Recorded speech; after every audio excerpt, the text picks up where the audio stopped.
Hi friends, welcome to Pavan stories.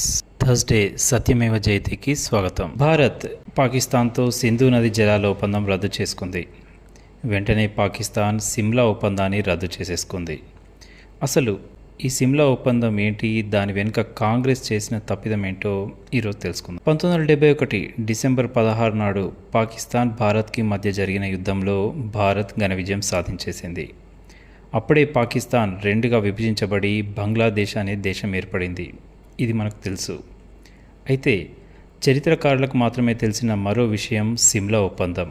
యుద్ధంలో ఓడిపోయిన పాకిస్తాన్ ఆర్థికంగా, ఆయుధపరంగా, ఆర్మీ పరంగా చాలా నష్టపోయింది. దాదాపు 93,000 మంది పాక్ సైనికులు మన ఆర్మీకి పట్టుపడ్డారు, ఖైదు చేయబడ్డారు.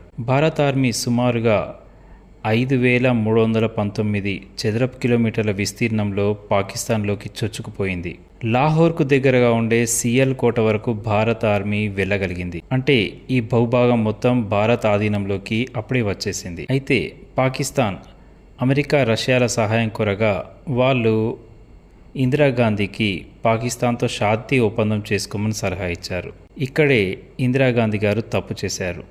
అదే భారత్ను ఇప్పటికీ వెంటాడుతుంది. యుద్ధంలో గెలిచిన మనం దాదాపు 5,000 చదరపు కిలోమీటర్ల విస్తీర్ణంలో చొచ్చుకుపోయిన మనం 93,000 మంది పాకిస్తాన్ సైనికులను మన ఆధీనంలో ఉంచుకున్న మనం అన్నీ అనుకూలంగా ఉన్న పాకిస్తాన్ డిమాండ్కి అప్పటి ప్రభుత్వం తలొగ్గింది.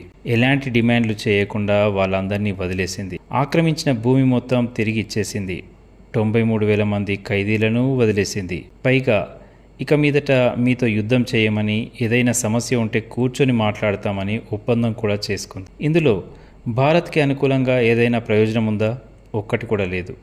కనీసం అప్పుడు పాకిస్తాన్ని పీఓకే డిమాండ్ చేసి ఉంటే తప్పక ఇచ్చి ఉండేది.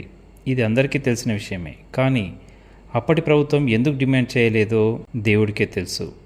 యుద్ధంలో గెలిచిన మనం డిమాండ్ చేయాల్సింది పోయి పాకిస్తాన్ డిమాండ్లకి తల ఊపి రాసుకున్న ఒప్పందమే ఈ సిమ్లా ఒప్పందం. దీనివల్ల భారత్కు చిటికెడు ఉప్పు మందమైన ప్రయోజనం లేనేలేదు. ఎవరికి తలొగ్గి ఆ రోజు ఒప్పందం చేసుకుంది అనేది ఈ కాంగ్రెస్ అనేది వాళ్ళకే తెలియాలి. దీనివల్ల దేశానికి నష్టం ఇప్పుడు మనకు తెలుస్తోంది. ఈరోజు పాకిస్తాన్ సిమ్లా ఒప్పందం రద్దు చేసుకోవడం మన నెత్తిన పాలు పోసింది.